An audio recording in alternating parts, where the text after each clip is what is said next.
You've probably heard the legend. A ghostly woman, draped in white, weeping endlessly for her lost children.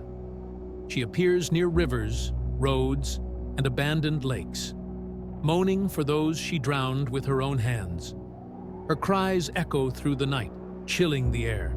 Ay, mis hijos. Oh, my children. But what if I told you? She isn't just a story. What if La Llorona is real, and she's still taking lives? This is the terrifying truth behind one of the world's darkest and most persistent legends, La Llorona. Known as the Weeping Woman, La Llorona's tale isn't confined to just one country. Variations of her story haunt the folklore of Mexico, Central America, and even the U.S. Southwest. In nearly every version, the elements remain disturbingly consistent. A woman, often scorned or abandoned, drowns her own children, sometimes out of revenge, sometimes desperation. When she realizes what she's done, she's cursed to wander the earth for eternity, searching for them. And those who hear her cries are said to be next. But here's the unsettling part. It's not just folklore. Across generations and borders, people claim to have seen her, heard her, felt her presence. How could a legend this old remain so vivid? Unless there's something more to it. To understand La Llorona, we have to go deeper, beyond ghost tours and scary campfire stories. We have to go back, way back. Long before the Spanish set foot in the Americas, the Aztecs worshipped a goddess named Cihuacoatl, a divine, maternal figure who was said to appear in white and weep for her lost children. She was associated with childbirth, war, and sacrifice. Some Aztec legends tell of her walking the night roads, crying in grief just before the fall of Tenochtitlan, a harbinger of doom. Coincidence? Or could Cihuacoatl be the original face of La Llorona?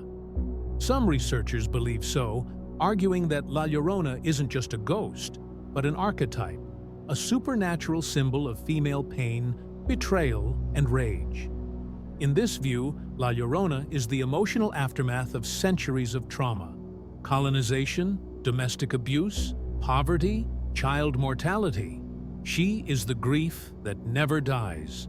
But others offer a more chilling theory, that La Llorona is a parasitic entity, a being that feeds not on flesh, but on pain. She attaches herself to families, especially women and children, in their most vulnerable moments. She weeps not just in sorrow, but in hunger. Psychologists have long studied the phenomenon of shared delusions and mass hysteria. Could La Llorona be a form of cultural memory, passed down to help communities explain unspeakable loss? Or are people truly seeing something? Because wherever her story is told, sightings follow. A woman in white, heard, but never quite seen, always near water, and always crying. Let's look at some of the most unsettling encounters. 1977, Santa Fe, New Mexico.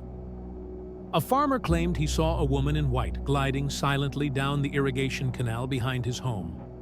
Thinking she was in danger, he followed her. But when she turned a corner, she vanished. No footprints, no splash, just silence. Later that night, his infant daughter was found dead in her crib. No illness, no trauma. The coroner called it sudden infant death syndrome. But the father? He swore La Llorona had visited and marked their home. 2003, Chihuahua, Mexico. A group of urban explorers entered a series of tunnels beneath a decommissioned colonial cathedral. What they found shocked them. Strange ritual markings on the walls, waterlogged children's shoes, arranged in a perfect circle.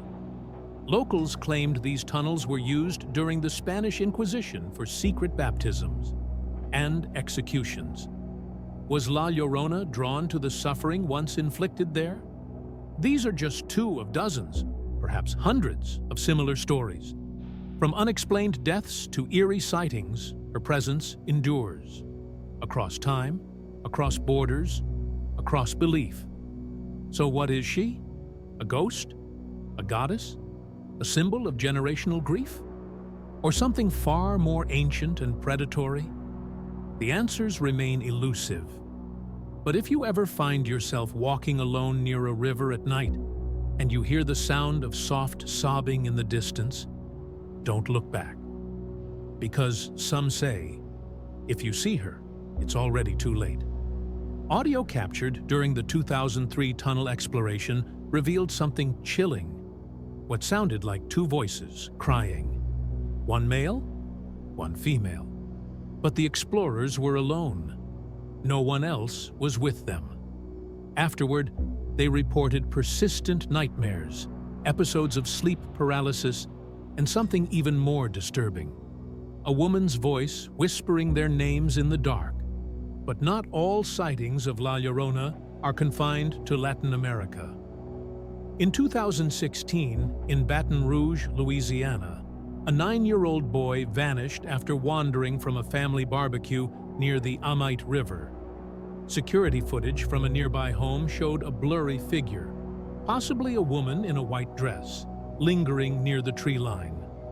Moments later, the boy stepped out of frame and disappeared.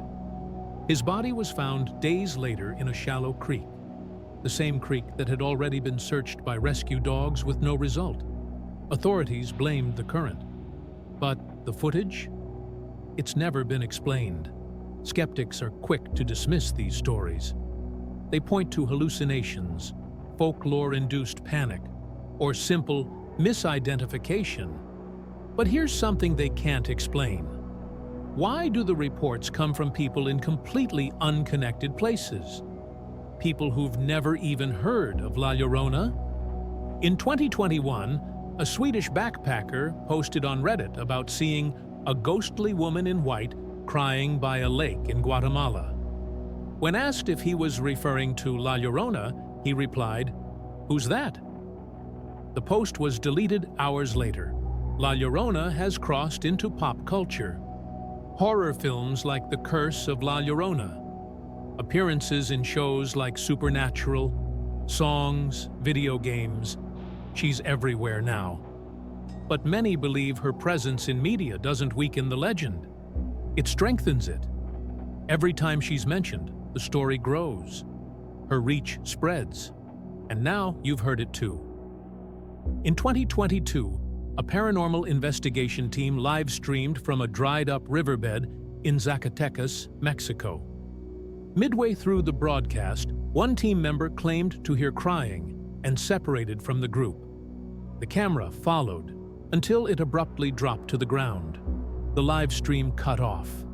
When authorities arrived, they found the man barefoot, dazed and soaking wet, despite there being no water nearby. The video? Removed, scrubbed from the internet, and no one on the team has spoken publicly since. Maybe La Llorona was once a cautionary tale told to children, but now she's something more. A ghost, a curse, a parasite, feeding on fear, thriving on attention, near rivers, in dreams, on empty roads at night. If you ever hear crying in the distance, if you feel a cold pull and a voice softly calling your name, don't look back, because some say that's all it takes for her to find you. Thank you for watching. If you dare, share this video. Tell someone about La Llorona. But don't be surprised if she visits you next.